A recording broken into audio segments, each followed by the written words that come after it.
Okay, all packed up, heading down the beach now, just about 500 metres away from where I got on this beach. It's funny because that tide's actually overlapping where my wheel marks were before, so it's probably going to be a good marker for later on, in case I do come back here and camp the night. But be interesting to see how far that does come up the actual beach, because this stuff over here doesn't even look like it's meant to be driven on. Real bumpy stuff, but I think it'd be all right in an emergency, you know, if I got stuck there. But what I'll do, I'll check this spot on the way back if I don't find something, you know, as nice or better. But now I can't really tell you what the plan is. I just want to keep exploring. I want to I haven't been too much further north than this spot, so I just want to have a look around. That's the beauty of a day like this. You sort of just plan it as long as you want, you know, wherever you want to go, you go, you know, you're not holding up anyone. It's geez, I really recommend it. And I can't wait till later on around sunset. You know, I'm going to try and have a line in, and I've got a nice meal to cook later on, a nice one-pot meal. I think you guys will like it. Well, it's a burger, but, you know. Anyway, let's get off this beach and start exploring the region a bit more.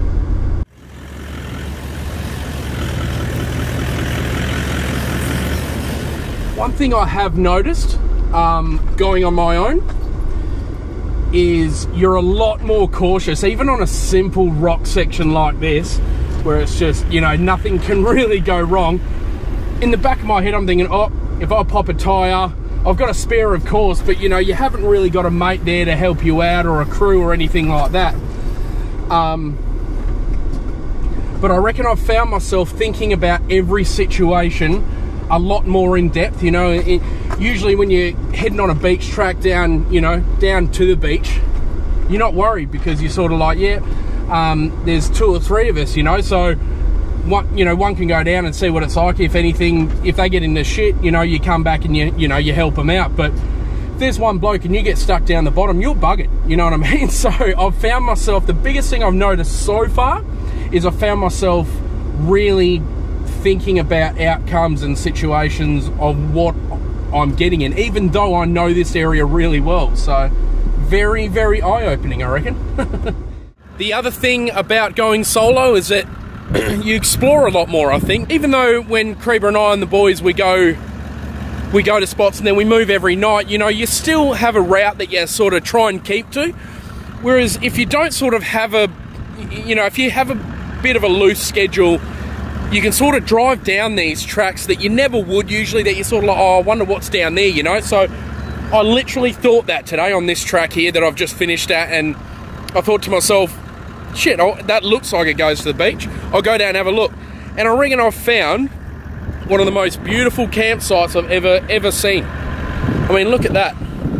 You can drive down on the beach there. You have your own little bay to yourself, you know. I think it's absolutely magnificent.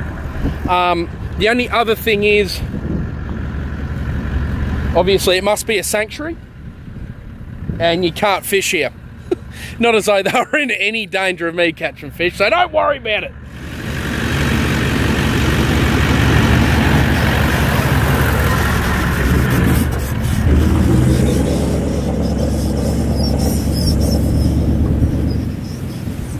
So looking at the Hema now, there's another bay that's literally about 100 meters up that I wanted to check out, but I think it might take like an hour and a half, because I sort of have to go inland, out, and then back in again, because it looks like a beautiful spot to have a swim. Yeah, no, I will. So what I'll do, I'm going to head back in, head over to this bay, and I'll show you guys this bay. It looks absolutely picturesque.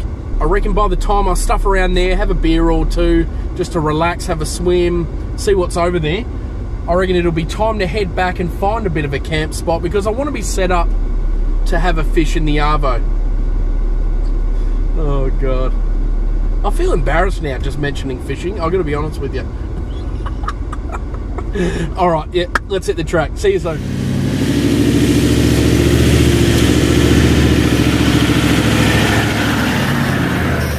So guys, as I said, this bay, I hope you can hear me because that wind's picked up. That last bay that I was in, that is literally about 100 meters down that way. But to get to this bay, I need to, like, it took me about an hour and 5 minutes to putt through all that rocky section and then come all the way down here. You have to sort of go in and then back out again. I don't mind because I've got no time limit, but it's definitely worth it for a beautiful little spot like this. So there's not a cloud in the sky. That wind has picked up.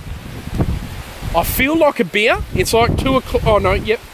It's about 2:15 now. There's a beer calling me. No, I think it's Morgan. Captain Morgan. I think I'm going to have a little nice ice cold rum and ginger beer while I'm here.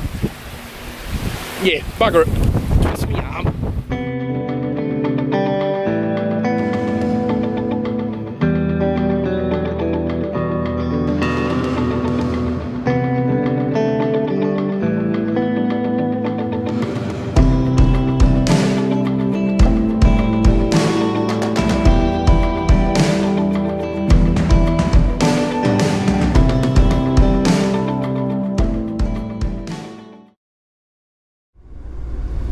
Another thing about all of these bays, the reason well, not the reason, but I'll tell you what, a really good reason why I did come to do this on my own is to have a look at these bays because they're so protected. Look at this water here. I've got a little 2.5 or 2, well, she's nearly 3 now actually, a little 3-year-old who can have a paddle around here while we sit up there and we can keep an eye on her, you know what I mean? These are beautiful little bays with beautiful white sand that a little toddler can swim in, you know, and not get caught in big waves and stuff. So this is going to be perfect for that, I think.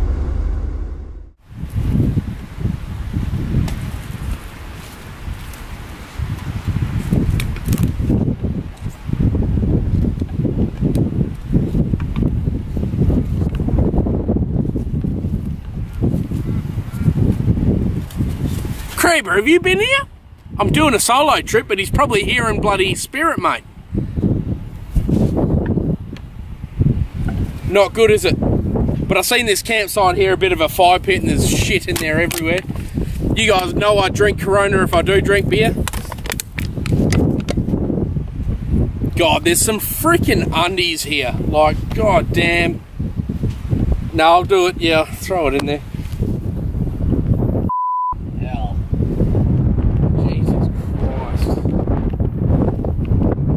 Not a bloody do-gooder, but for f***'s sake, they're a good pair of undies. Righto, it doesn't look too bad. That looks a little bit boggy. The way I looked at it is that I could get down there onto that hard stuff, turn around, and come down near here, where it looks a bit less tame, and just give it bloody berries. But I really want to have a look at this. I want to have my car on this beach. Let's give it a go, eh?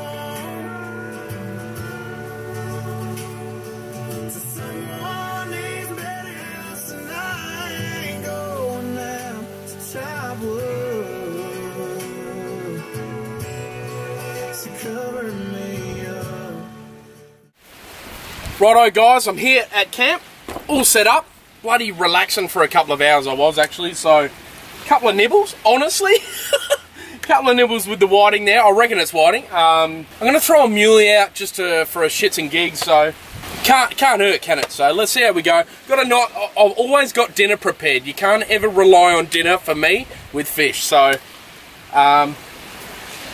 too nice a arvo not to stuff around fishing anyway.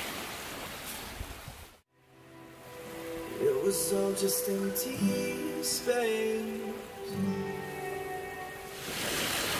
I've had a few casts, bugger all, of course.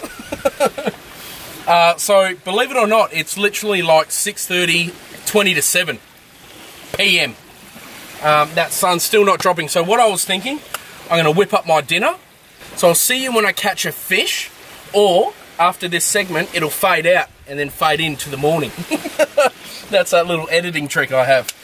What I'm going to do now, though, I'm going to whip up the best chicken burger you'll have in your life. You'll spend the money at Nando's to get a grilled chicken burger, but I reckon I can do the same here for a quarter of the price.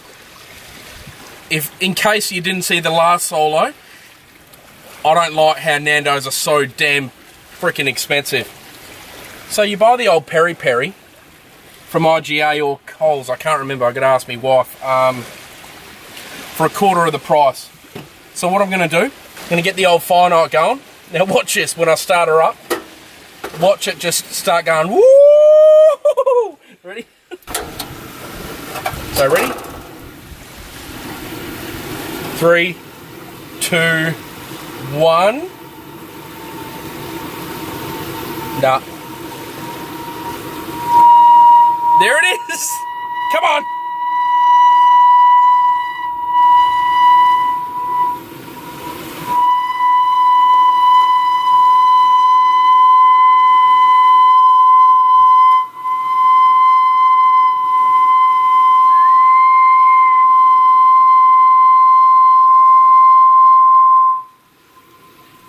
Now that only happens when you put it on high or whatever, but if you've got a fire night, let me know if that happens to yours, because everyone I've spoken to with a fire night, it freaking happens.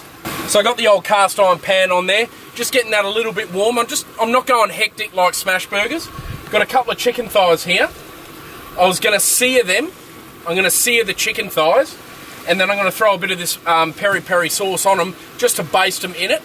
I'm going to move them to the side, get some streaky bacon going. And then basically as soon as they're done, I'm going to melt some cheese on top of the chicken, move that to the side, get a bun going, get the old butter going, the butter melting effect, I think it's called the Maillard effect, get that going, and then basically put it all together. I reckon your mouth will water, I reckon, honestly. I did this at home a couple of months ago with my wife, and I thought, nah, I'm going to do this out at camping once, so this is the time. So that's already getting pretty warm. Let's get a bit of oil on there. I'm not even going to put any seasoning on the chicken. I honestly am not. Got the trusty old knife from Simon. Thanks, mate. You were not wrong. Look at that. Glides through. So what I'm going to do, no seasoning at all. There's 4 thighs here. I'm going to do 2 only. That pan's nice and hot. No trimming, nothing. Then I'll wrap them up and save them for another time, even maybe tomorrow night, if I do stay tomorrow night. Mate, what a damn spot that I've come to today. This is about, I reckon about 3-4 k's south of Greenhead. This is a windy day, and it's like calm right here because I'm just tucked behind this nice little mound. So that's still on medium low. Basically what I'm going to do, I'm going to flip that once it sears, then I'm going to add some of the sauce once it does sear, just to baste it in, and then we're good to go. That fishing rod there that fishing rod's just for looks. Looks like I know what I'm doing, eh? I'm just going to pour a little bit of marinade over it, and then turn the heat down a bit. And just turn it, keep turning it, baste it. Oh man. And then turn it down. With the fire knife, I'll just turn it down to low-high, because every freaking setting is high.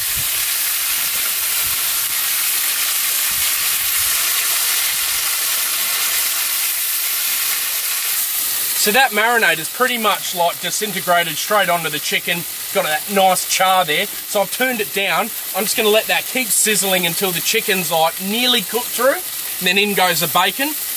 Get the bacon cooked, move it all to the side to keep it warm. Then get the roll nice and toasted on the inside so it doesn't go soggy.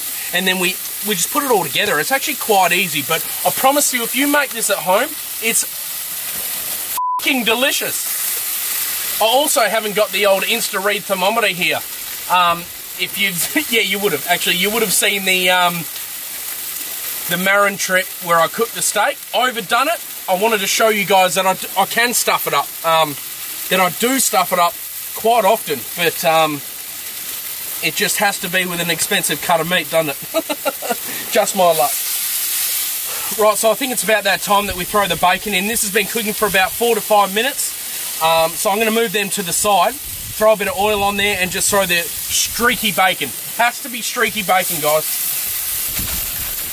Not shortcut at all.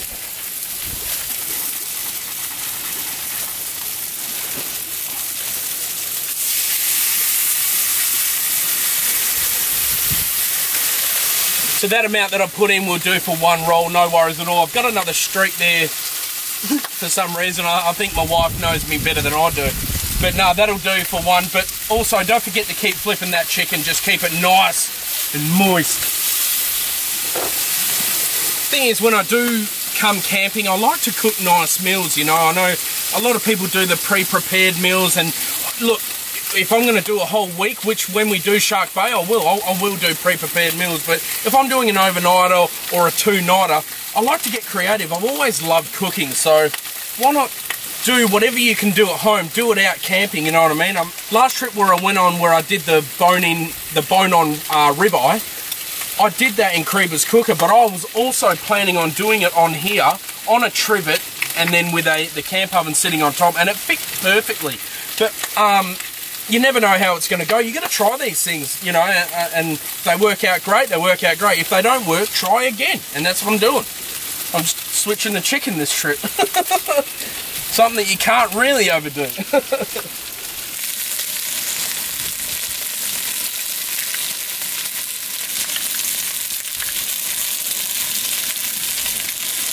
Right guys, so that chicken's pretty much done through, and I'll put the bacon on top just to keep it warm, and I'll keep rotating that for a couple of minutes.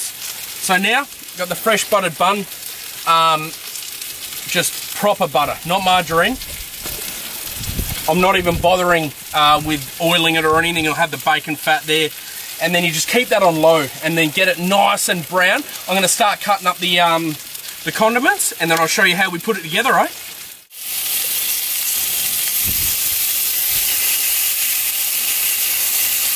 So not forgetting that's on low. So I've got a little cake tin, just a cake tin. Throw that there. That'll trap the heat, melt that cheese, while I get everything ready, just about ready to plate up. So I've got the bun over here. All right, I feel that like that's going to be okay. I'm going to take that off real quick because I know it's going to be hot as hell. Boom. And I think she's good to go. So I'll turn that off. That's turned off now. So I've got the lettuce on the bottom. I'm going to throw the chicken on now. Pretty nice small thighs there. There's your chicken. Then next, your bacon. Oh, that's hot. That is hot, dude. We've got the other ones here ready. Tomato. Tiny bit of white onion. I feel white onion's better because it doesn't like sort of taste so strongly like red onion or brown onion. Okay, next thing, avocado.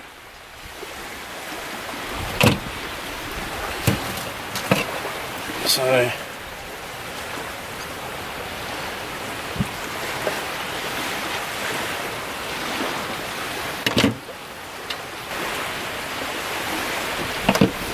and next thing is secret sauce.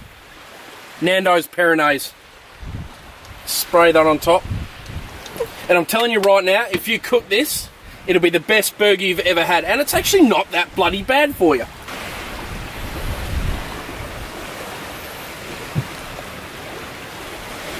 Now guys, I'm not going to sit here and make you guys watch me eat it. I'm just saying that'll be one of the best, healthiest, tastiest chicken burgers you'll ever have in your life. I mean, you don't get the size of me without trying out good and bad foods, you know what I'm saying?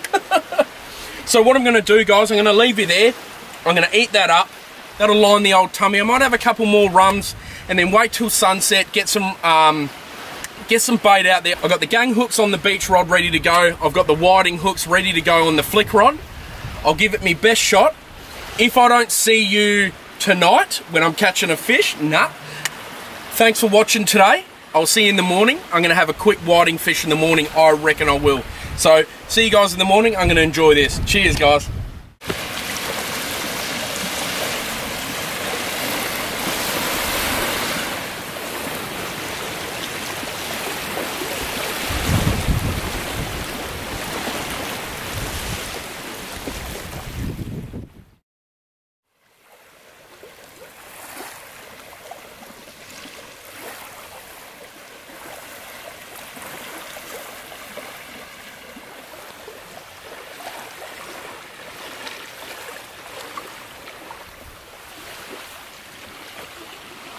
Righto, good morning guys. It is literally just 10 past 5 in the morning.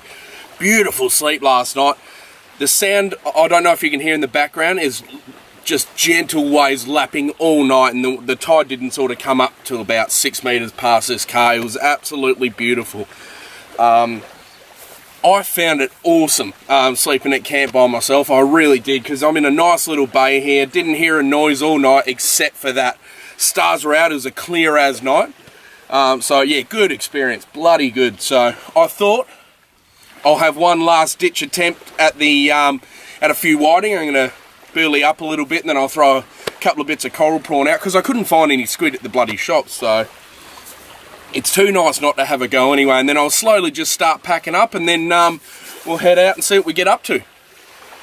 Let's get into it. Cheers guys.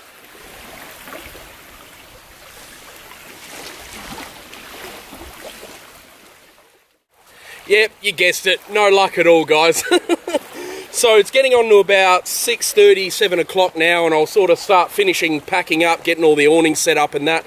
And then I'm just deciding which track I'm going to take. I'll have a look over there to see whether I can get around that rock, and I'm pretty, like 90% sure I can, because the tide is low as, or whether I take that track all the way out again, because there's a road out there that takes me straight to the main drive, so it might cut off a bit of my track on the way back. So I think I might check that one and have a look. But for now, I'll just finish packing up, and then we'll see how we go, eh? Cheers, guys.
Guys, that was bloody handy. I was able to sneak in front of those rocks, so that cuts off probably about 45 minutes of driving there, which is good. So I'll tell you what, if there's anything I've got to say after this solo trip and what I've learnt, is that I'm a lot more careful when I'm on my own. I'm sort of walking every little track at the moment, and just making sure that I'll get through it. And I'm also thinking about consequences in case, you know, if I do stuff up and go down a track that I'm unsure of without walking it first, there'll be big repercussions. So I guess with the solo drum, the only advice I could give is just walk everything. There's no harm in it, you know what I mean? If you're coming out camping, you shouldn't have much of a loose time limit anyway. But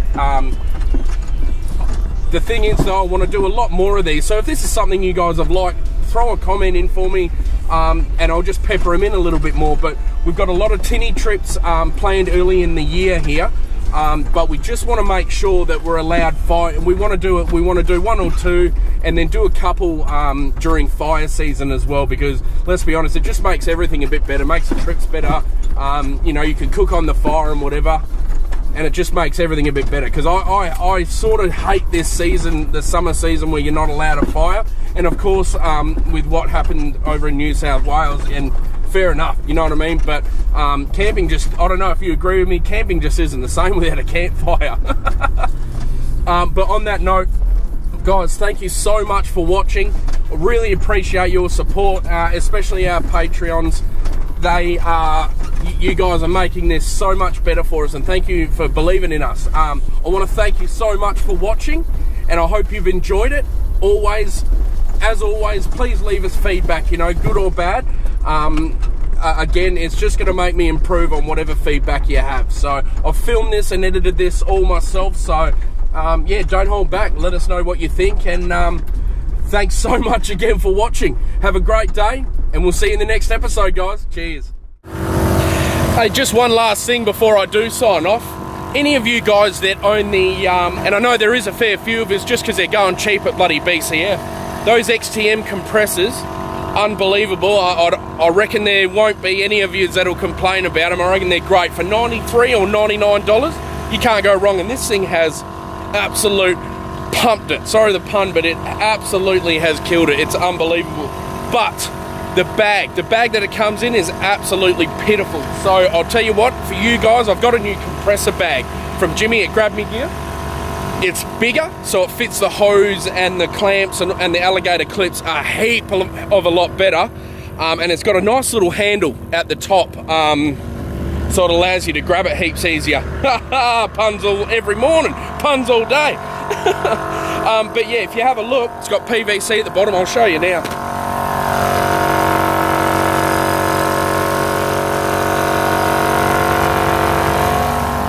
Yeah, it's an absolute beauty. It's got, you know, real quality zips and stuff like that. I know the zip flogged out on my other bag, and it annoyed the crap. I think it was like the second time that I used it, so that's not too good. But the pump itself, unbelievable. You can't take that away from them. But look, I better check. I just want to let you guys know, in case you did own one, that's where you want to go, Grab Me Gear. But I better check this tyre before the bloody thing blows up in my face. See you in the next episode, guys.